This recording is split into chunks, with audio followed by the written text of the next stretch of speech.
আমার আজকের রেসিপি গাজরের হালুয়া। শীতকাল মানেই ডেজার্ট হিসাবে গাজরের হালুয়া খেতে আমরা সকলেই পছন্দ করি। খুব কম সময়ে কয়েকটা উপকরণ দিয়ে বানিয়ে নেওয়া যায় এই সুস্বাদু রেসিপিটা। গাজরের হালুয়া বানানোর জন্য আমি এখানে 400 গ্রাম গাজর নিয়ে নিয়েছি। এগুলোকে সব গ্রেট করে নিচ্ছি।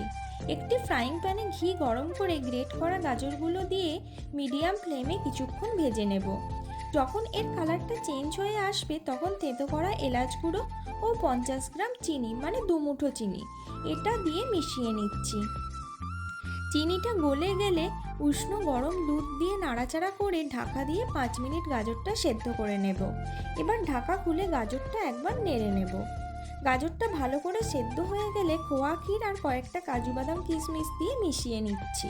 এখানে কাজু বাদাম আর কিশমিশটা আধ ঘন্টা আগে জলে ভিজিয়ে রেখেছিলাম। এগুলোকে ভালো করে মিশিয়ে উপর থেকে ঘি দিয়ে পরিবেশন করছি।